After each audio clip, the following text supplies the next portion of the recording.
Hello, everyone, and thanks for joining us on the program today. I'm Susan Ilian at the Channels TV headquarters. And here's what's coming up on the program today.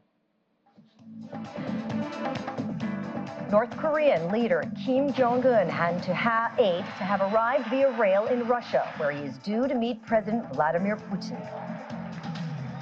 Aid begins arriving in Libya to help in the aftermath of flooding that has killed scores of people in the country. Plus, Israel's Supreme Court begins hearing arguments against a bid by PM Benjamin Netanyahu to curb its powers. Thanks again for joining us. We are getting feelers that North Korean leader Kim Jong-un has arrived in Russia via rail. Mr. Kim and President Vladimir Putin are due to meet, and the venue for their meeting is under speculation. Analysts seem to think it will be at the Vostochny Space Center in Russia's Far East, since the North Korean leader is headed in that direction to the city of Vladivostok. South Korean and U.S. media are also speculating who the members of Mr. Kim's delegation are, saying the North Korean Foreign Minister Cho Son-hui, best known to the West for organizing a summit with Donald Trump, is on the list, and so are Ri Pyong-chol, the highest-ranking military figure who oversees the defense industry, including nuclear and missile programs, Pak Tae-song, the chairman of a space and technology committee, and Jo Chung-yeol, the director of munitions industry department, are all part of the delegation. It is not certain if Mr. Kim's sister, Kim Yo-jong, is also part of the team. Here's what is on the agenda. Moscow wants to buy North Korean ammunitions for the war in Ukraine, according to the U.S., while North Korea wants food aid and possibly technology to help its banned nuclear and missiles program. The last time we met both leaders was in 2019, after denuclearization talks between Washington and Pyongyang broke. The Russian president acted as a go-between, briefing both China and the Trump administration with Russia, also backing UN sanctions aimed at curbing North Korea's weapons programs in 2017.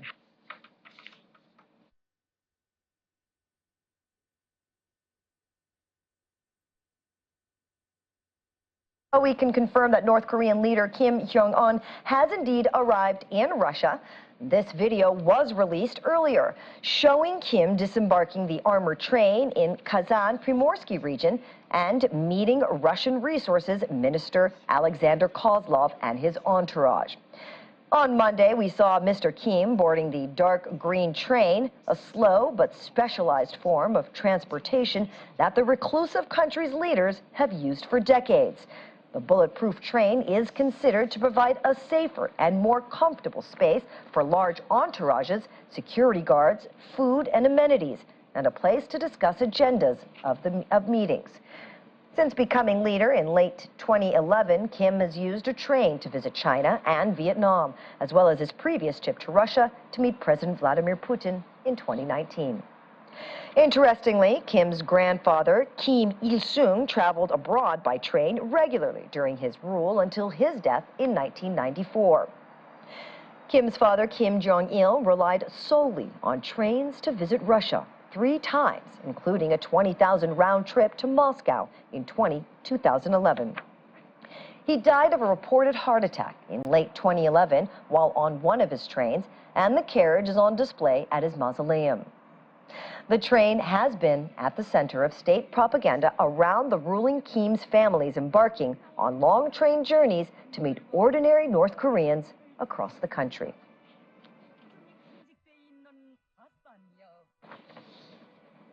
This is where the North Korean leader Kim Jong-un, the Russian President Vladimir Putin are expected to meet today, the Vostochny Cosmodrome.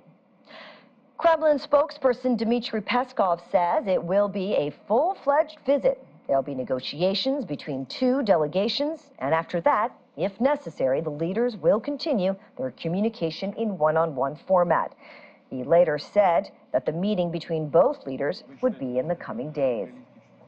The Vostochny spaceport in the remote Amur region near the border with China was the flagship project in Putin's planned $52 billion investment in space exploration up to 2020.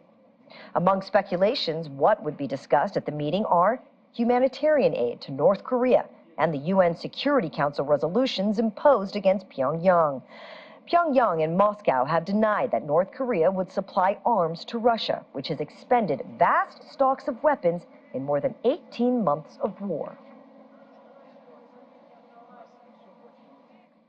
The United States is watching very closely developments in Russia as regards the North Korean leader's visit. State Department spokesperson Matt Miller says the transfer of arms to Russia, one of the issues for discussion on the table, would be in violation of multiple United Nations Council resolutions. North Korea. And in terms of what it means going forward, I think obviously it means that he is having trouble sustaining the military effort, and so is looking for help from North Korea. And in terms of what our reaction will be to it, so we're going to monitor very closely the outcome of this meeting.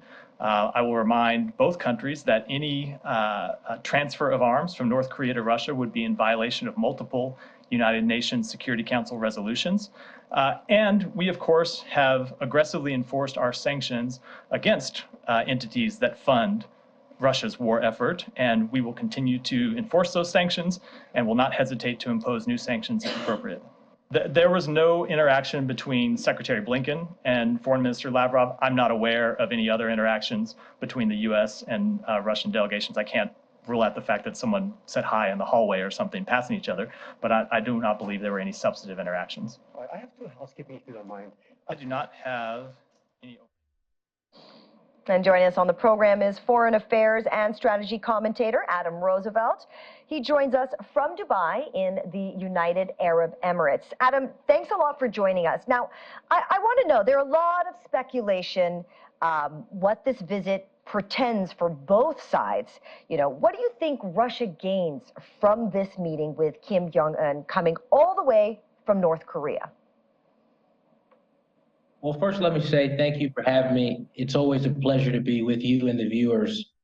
First, let's state that Russia and its current engagement with Ukraine already is a conversation about Russia's immediate aggression, its ability to enter into conflict. And now with North Korea visiting Russia, this signifies that even during this conflict season, a war, Russia is still able to host foreign dignitaries. They're also still able to negotiate diplomatic relationships, and they may even be able to reestablish themselves as a nation that could still build coalitions and also bolster trade globally with specific nations who may not be aligned with the West. Well, it's quite clear there has to be some gains for the North Korean side. U.S. and Russian media says he hopes to get a food deal out of this. And how likely is that to happen from this visit? Well, I think that it is highly likely. And if we look at what's happened recently geopolitically with BRICS, we know that Russia is a member of BRICS, and BRICS is currently expanding. Now, with this expansion, North Korea is looking at positioning itself as a partner and demanding new relationship with Russia, which will include a few different commodities, to include food, potential weapons trades, and other economic stimulus packages that would come from a bilateral trade deal. So I think food is on the table, weapons are on the table, and a lot of other commodities that would be normally traded between nations. Interest in this visit is understandable. America needs to understand the types of weapons Kim is offering his Russian counterparts, as this could really impact on the war in Ukraine. What do you think happens if what is sold to the Russians is not what America anticipated? Well, I think we have to be extremely precise with the fact that there are United Nations resolutions in place based on sanctions and the UN's position against North Korea. But I also would say that from a global trade perspective, North Korea will state that it is simply trading a commodity, which happens to be a weapon. They may not take the position that those weapons are intended to be sold to be used by Russia in the Ukraine war. They will take the position that this is a foreign military sale of weapons, and it is not their intention to support Russia in its engagement in the Ukraine. And would this be a tantamount to North Korea being an active participant in the war in Ukraine?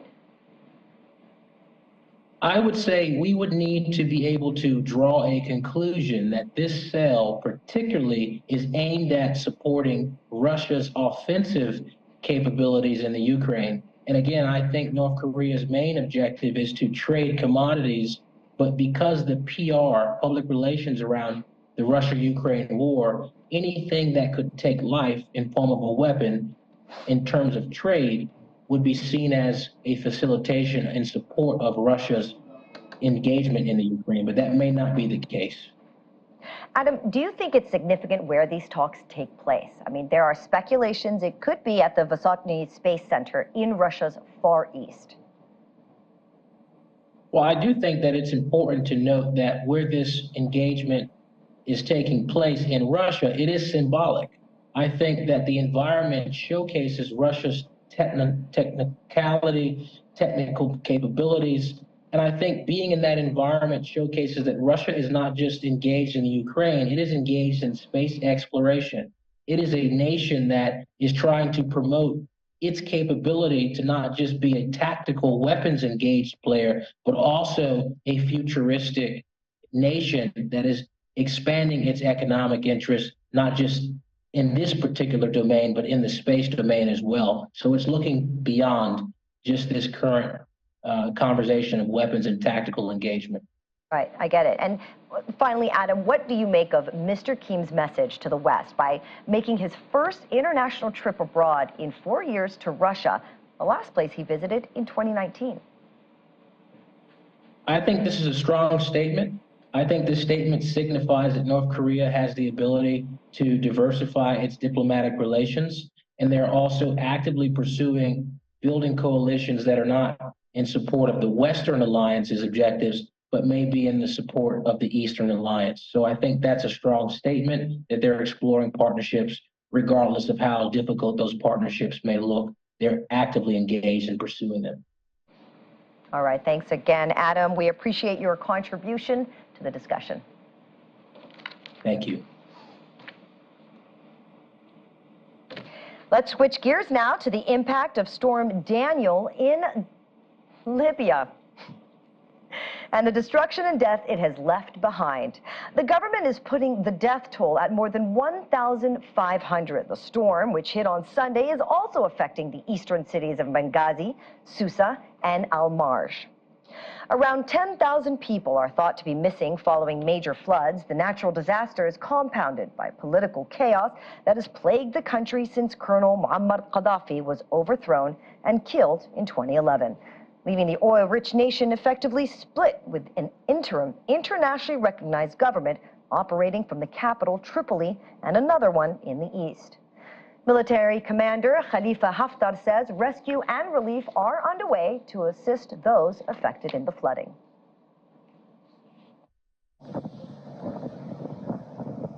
It's been a devastating couple of days in Libya as deadly storm winds and heavy rainfall flooded in the country's eastern region. Tropical storm Daniel swept over the Mediterranean on Sunday, destroying roads and houses. Overturned cars and damaged roads were seen after massive floods ripped through the city of Derna. The head of Libya's eastern government, Osama Hamad, said more than 2,000 people had died in the coastal city of Derna and around 10,000 people missing. Meanwhile, satellite images show 2 Libyan dams on the river that flows through the eastern city of Derna before the burst, causing the flooding that has wiped out around a quarter of the city. Shortly after the Libyan Presidential Council's call for international help, Turkey announced it's sending 3 aircraft to transport a rescue team and humanitarian aid to the country following the deadly floods. Similarly, Medical aid arrives at the country's Al-Abrak airport after the disaster. Storm Daniel wreaked havoc in Greece, Turkey, and Bulgaria last week, killing at least 26 people in the three countries. According to the United Nations Office for the Coordination of Humanitarian Affairs, the last instance of large-scale flooding in Libya was in 2019, when 4 people died in the southwest of the country. While officials say rescue efforts are currently underway in the flood-hit areas, is also warning that the death toll is likely to increase.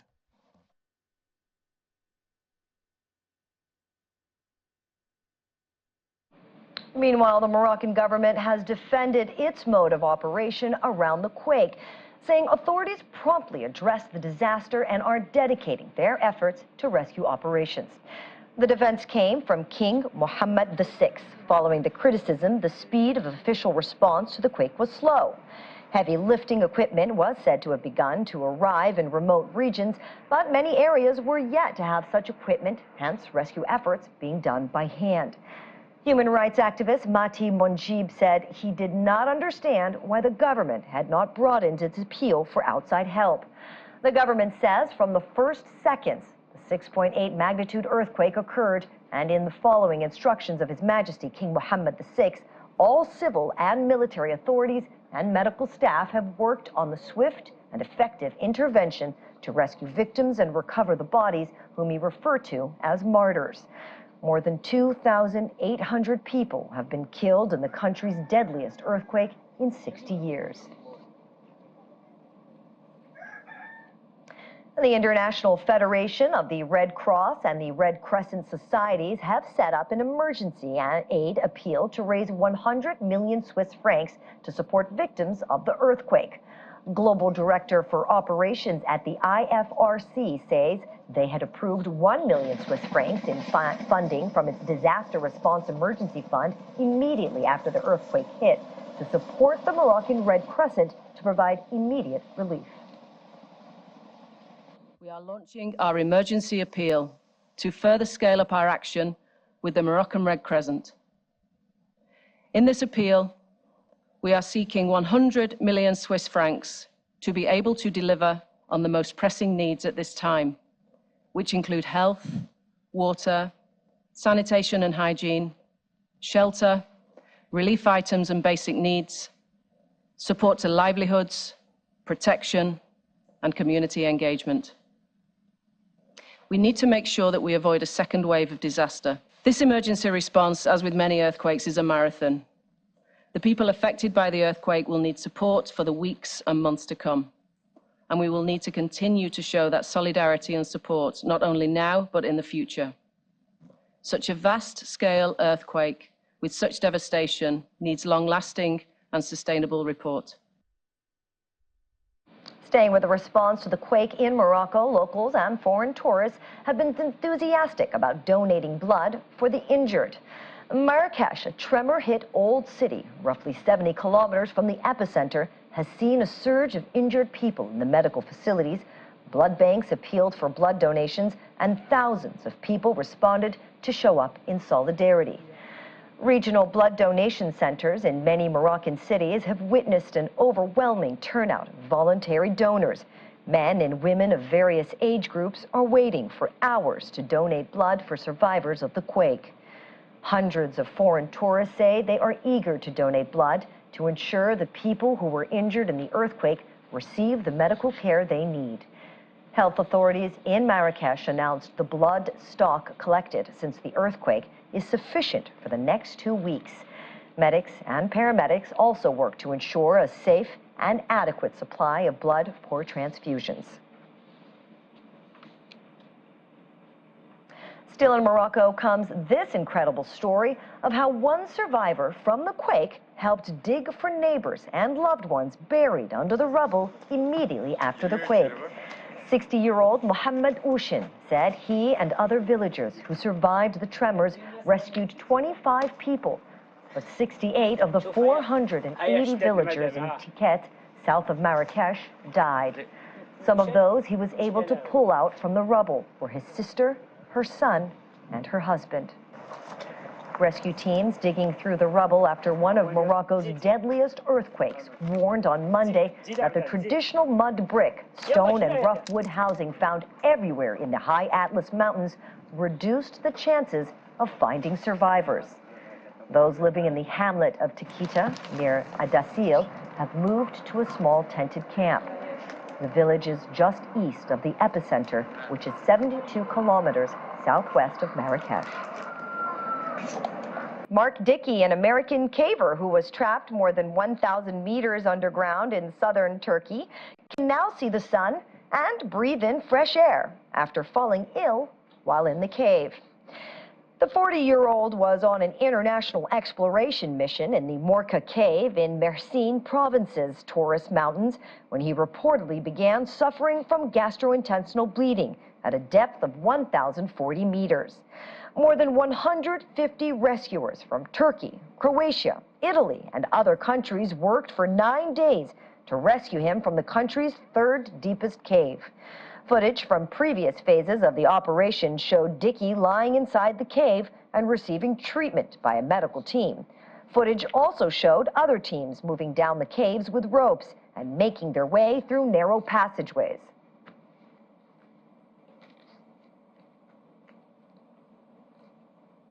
To be above ground again, I was underground for far longer than ever expected with an unexpected medical issue. The only feeling that I think I have is this curve of will I live. Like literally it went through my head. Like I was thinking, this is a bell curve. Like seriously, it's like I'm insane that way. It's like, this isn't that serious, I'm not gonna die, this is okay, like I've got some blood going on here, but like it's bacterial, it's like an infection, it's like whatever. And then I start throwing up blood, and blood is coming out in more quantity than you're gonna live with if it keeps happening. And I kept throwing up blood. And then my consciousness started to like get harder to hold on to, and I reached the point that I was like, I'm not gonna live. At one point in time, while I was waiting for Jessica to get back down with fluids, she made an insane climb of 1,000 meters out of a cave to come back down another 1,000 meters, along with the support of Hungarians and Turkish cavers. Saved my life, and it was the rapid response of the Turkish government that got the resources to her. Just, what can you say? Saved my life. I gotta tell you, I don't know what to say. This is overwhelming. This is a first. Make it a last. Make it a last time too. Thank you.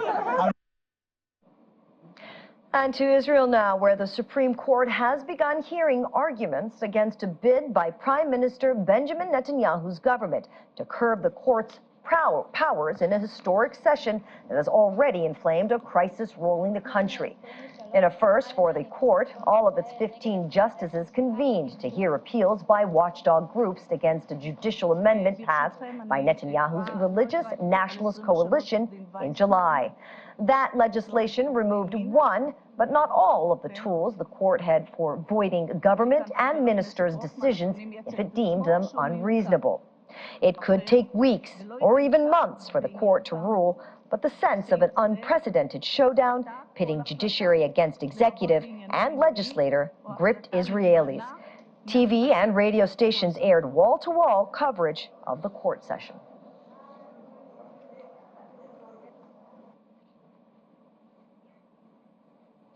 The judiciary reforms has been a touchy subject for many Israelis, and many have voiced opinions on it as Prime Minister Benjamin Netanyahu's government moves to legislate a judicial overhaul.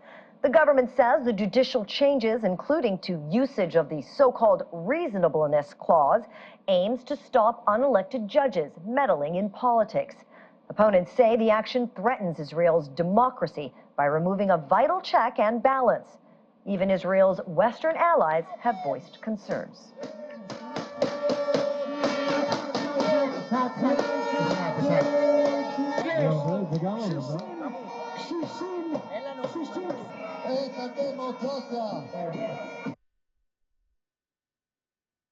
I believe in the democracy, and I think that this is one of the important fights to keep the democracy in Israel and to delete those silly laws that the Knesset, the parliament, voted for. The Supreme Court is a self-elected activist left-wing court supported by the UN, the EU, the American deep state. It is absolutely unconscionable that a democratically elected government in Israel should be dictated to by this court. Absolutely outrageous. In this case, I think they're wrong because it's not such a huge law that will determine and change the whole aspect of Israel democracy. I don't think democracy will disappear from one day to the other because of this law. So I think it's an exaggeration of the will of the demonstrators.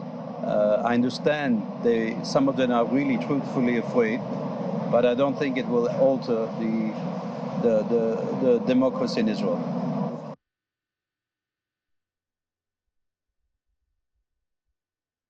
And here's a bird's-eye view of the thousands of Israelis who protested a day before the historic hearing today.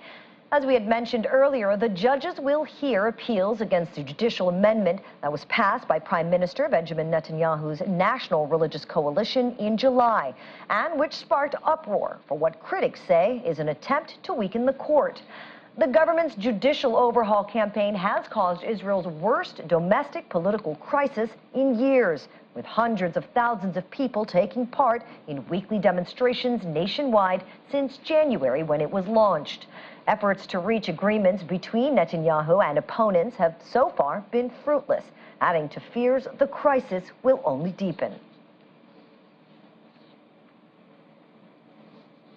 Voice of America's Linda Gradstein joins us now from Jerusalem. Linda, welcome. Now, we've been here before. The protests, the mass protests, I should say, against the judicial reforms, but it appears, Linda, that they have no effect on the government. Well, first of all, it's hard to tell. The fact that the government has been trying to find a compromise, I think, means that they have had an effect. The fact that the government has not been able to push through other parts of this judicial overhaul that it's wanted to. And this protest movement is really unprecedented in Israel. You're talking about hundreds of thousands of people who for 36 weeks have been going out into the streets at least once a week, sometimes more. The protests are well organized. They're reaching lots and lots of young people. And I think it's really a sense that Israelis, the majority of Israelis are saying that they want democracy in Israel. They want to preserve the power of the Supreme Court.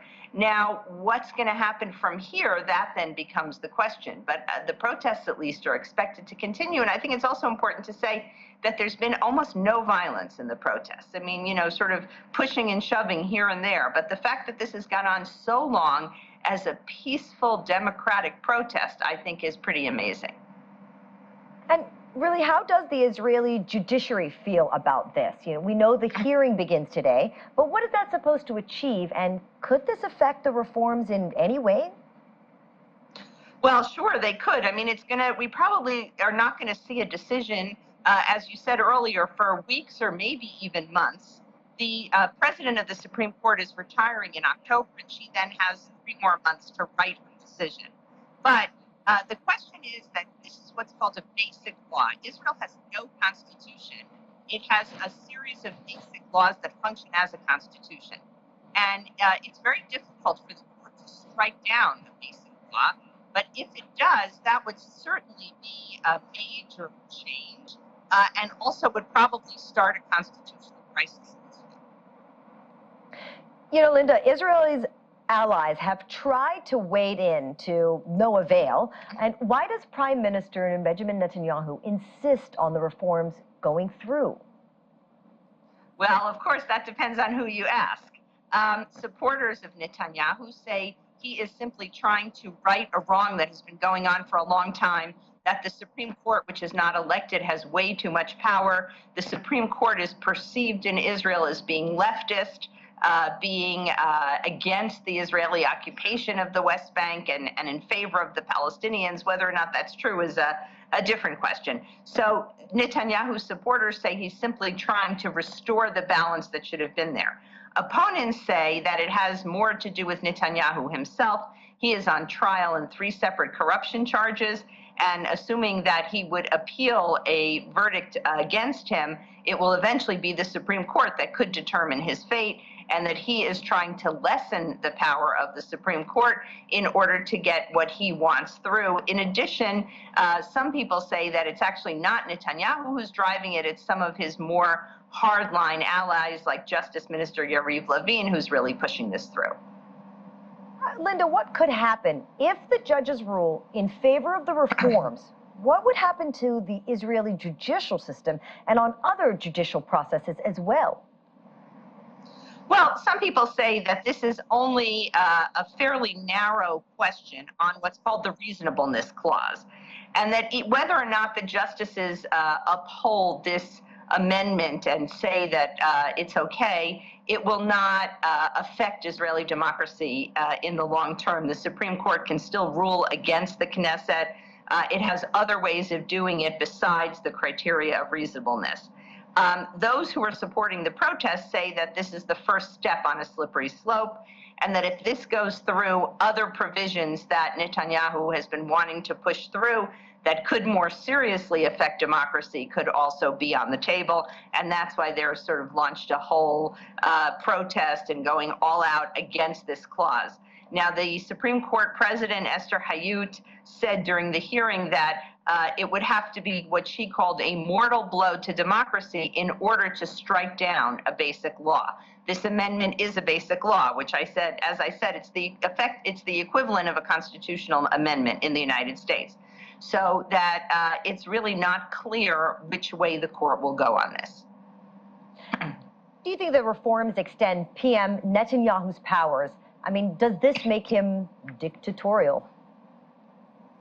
Well, again, it depends who you ask on this. Israel has a very vibrant democracy. So I think dictatorial may be going a little bit too far. But the protesters certainly believe that it chips away at democracy, that it is a threat to democracy, and that it would increase Netanyahu's credibility or increase Netanyahu's power as a populist leader. So I don't know if I would go so far to say a dictator, but it certainly would be in effect. The question is, if the court rules against it, will the government uphold their court ruling? And if not, then you have a full-blown constitutional crisis. All right. Well, thanks again, Linda. Appreciate you. Sure. Thank you. Russian President Vladimir Putin has denied suggestions that Armenia had broken with its longtime ally, Russia, and also said that Yerevan had effectively accepted Azerbaijan's sovereignty over the breakaway region of Nagorno-Karabakh. Armenia and Russia, which are treaty allies, have been at loggerheads in recent weeks. Yerevan has accused Moscow of failing in its obligations to both Armenia and to the ethnic Armenian population of the Nagorno-Karabakh region. Speaking during the Eastern Economic Forum in Vladivostok, Putin said he hoped that Azerbaijan would refrain from any ethnic cleansing in Nagorno-Karabakh. He also said there had been no U-turn in relations between Armenia and Russia, and that he was in permanent contact with Armenian Prime Minister Nikol Pashinyan. A Russian Red Cross truck has today crossed from Azerbaijan-held territory into the ethnic Armenian-populated Nagorno-Karabakh region, the first time it has done that in 35 years, and the first time it has allowed such access in that period of time. The local authorities said that the truck had reached the territory's capital, Stepanakert, bringing relief to Hungary residents blockaded since December, but also increasing their fear that the enclave could be ceded to Azerbaijan control. Although internationally recognized as part of Azerbaijan, Karabakh broke from Baku's hold in a war as the Soviet Union collapsed, and for decades survived with direct support from Armenian thanks to control of a land link, the Lachin Corridor. But in a second war in 2020, Azerbaijan reconquered territory in and around the mountainous region, and Armenia lost control of the corridor, leaving the road policed by Russian peacekeepers until it was blocked again in December. The truck's arrival, agreed by Karabakh authorities of Saturday amid acute shortages of food, fuel, and medicine, fulfills a key demand from Baku by reopening a transport link into Azerbaijan-held territory that had been closed since 1988. In the meantime, Russian President Vladimir Putin earlier today said Ukraine might only be ready to discuss peace when it runs out of resources, and that Kyiv could use a potential cessation of hostilities to rearm. Speaking at a forum in Russia's far eastern city of Vladivostok, President Putin repeated his assertion that Ukraine's ongoing counteroffensive had failed, saying it had borne no results. Responding to a question about whether Russia needed to introduce new compulsory mobilization to boost its military effort in Ukraine, Putin said 1,000 to 1,500 Russians were signing voluntarily contracts to join the military every day. Over the past 6 or 7 months, 270,000 people have signed voluntary contracts, Putin said, a figure slightly lower than the 280,000 that former President Dmitry Medvedev stated earlier this month. And in Ukraine, President Volodymyr Zelensky vetoed a parliamentary bill that sought to seal off mandatory asset declaration by officials from public view and had caused a public outcry. Last week, Parliament voted to restore a declaration rule that was suspended after Russia's invasion of Ukraine, but to keep the disclosures closed to the public for a year. President Zelensky's decision to veto the bill has been welcomed by some lawmakers and anti-graft campaigners. The International Monetary Funds had signaled out the return of mandatory asset declarations as one of several benchmarks for paying out part of a $15.6 billion IMF assistance package. Fighting corruption is also a requirement for Ukrainian accession to the European Union, and Ukraine's government has declared it a priority alongside repelling Russia's invasion. Back to President Vladimir Putin, he has also been speaking on the then Soviet Union's decision to send tanks into Hungary and Czechoslovakia to crush mass protests during the Cold War, describing the move as a mistake. President Putin was asked about perceptions of Russia as a colonial power due to Moscow's decision to send tanks into Budapest in 1956 and into Prague in 1968. The 1956 Hungarian uprising was crushed by Soviet tanks and troops. Many people were killed in Budapest. The 1968 Prague Spring was ended when Soviet forces invaded the Czechoslovak Socialist Republic. Putin in 2022 sent tens of thousands of troops into Ukraine, triggering the biggest land war in Europe since World War II. And back to the war in Ukraine, the country's artillery unit on Monday fired self-propelled howitzers at Russia's positions. 22-year-old artillery man with call sign Starling said the unit targeted the enemy's infantry troops, as well as military hardware and artillery.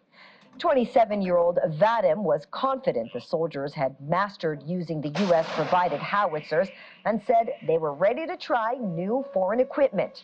Ukrainian President Volodymyr Zelensky said on Sunday that Ukrainian troops pressing a counteroffensive were moving forward near Bakhmut in the east.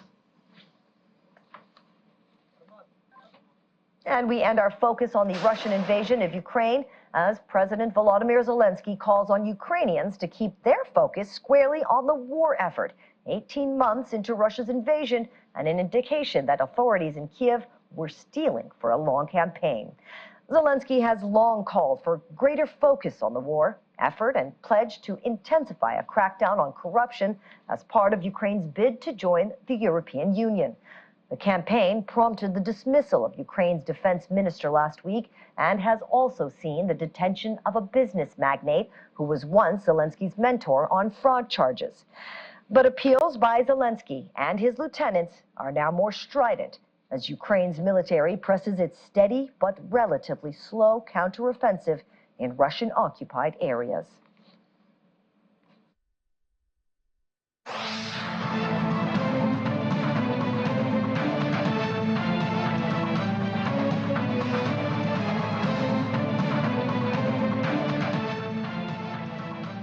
The International Organization for Migration says the border between the United States and Mexico is the deadliest land migration route in the world.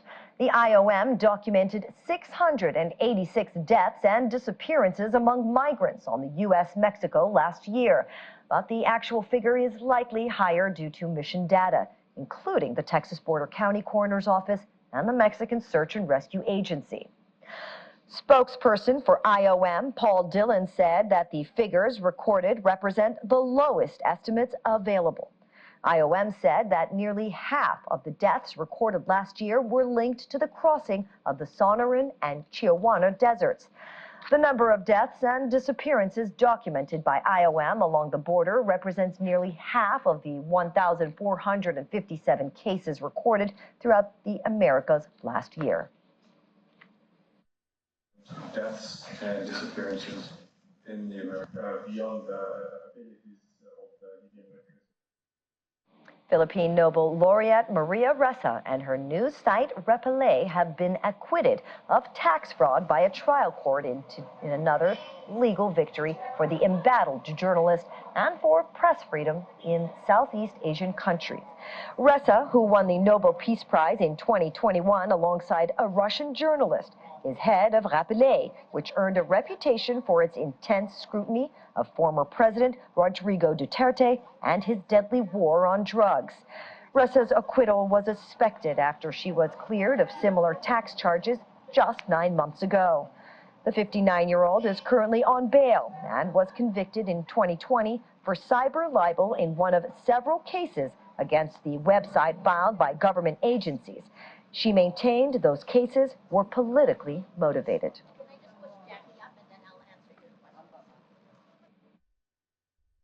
The acquittal now strengthens our resolve to continue with the justice system, to submit ourselves to the court, despite the political harassment, despite the attacks on press freedom.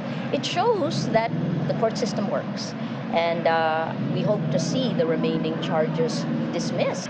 I mean, we've gone through some of the darkest times. We're not out of the woods yet.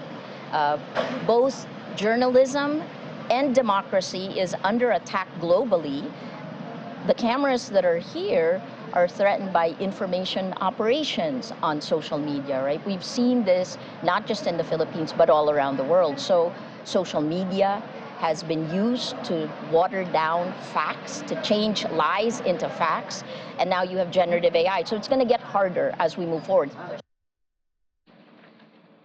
Oluyemi Sopade, a Nigerian student, and his team have emerged victorious in the annual Kids Innovation Challenge hosted by Destiny Trust. The team, all students at a local technical college, built an Arduino smart compost system capable of transforming food waste into manure. As Nigeria grapples with significant food shortages, the team believes the innovation could have profound implications. Team member Uchendu David explains that their system enables farmers to convert waste into manure efficiently. Our project is an Arduino-based smart compost system. It was fabricated with a grinding and a mixing machine. What this project does is that it gets organic waste like our foods, our wasted foods, grass, spoiled yam, all sort of wasted foods, depending on the type. And then it can be able to turn this wasted food into compost manure. It can be able to turn it by itself, automated. So you have to just put in little or no effort in monitoring it. And now we have met the contestants. Destiny Trust organizes the Innovation Challenge through its Kids Innovation Hub, an initiative teaching coding and robotics to children to bridge the digital gap and provide employment in tech companies. This year's challenge saw a wide range of entries, including a baby watch system and a platform to assist farmers in moving goods from farm to customer.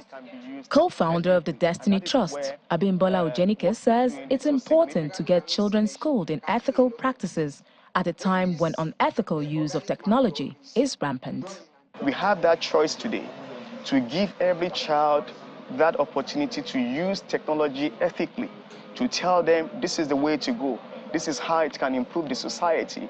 And when we fail to do that, one way or the other, somebody is going to teach them another use of technology, and that's the one that becomes a problem to everyone, to the industry, to the tech industry especially.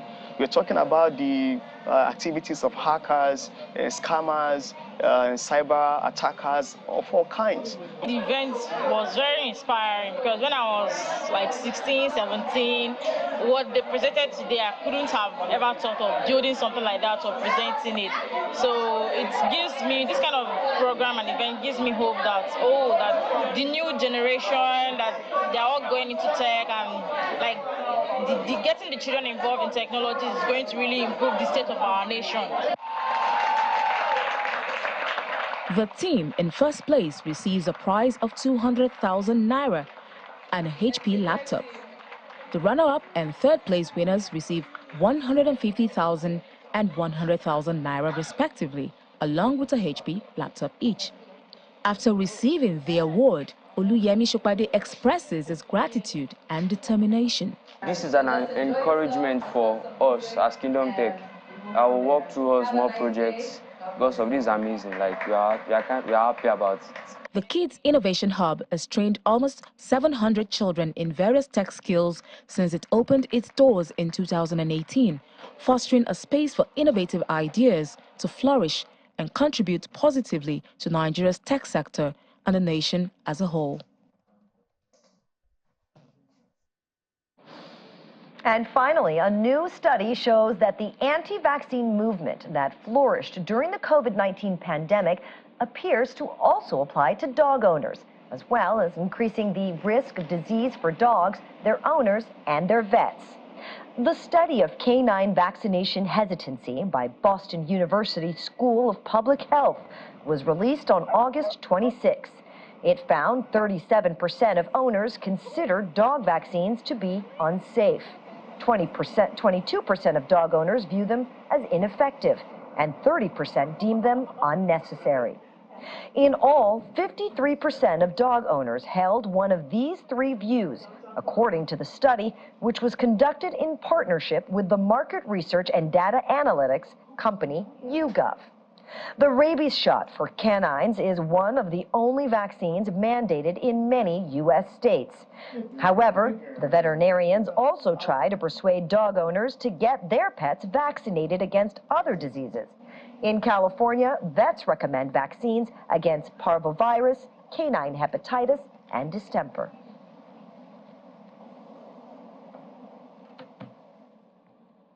And that's it for The World Today. With me, Susan Ilian. See you tomorrow.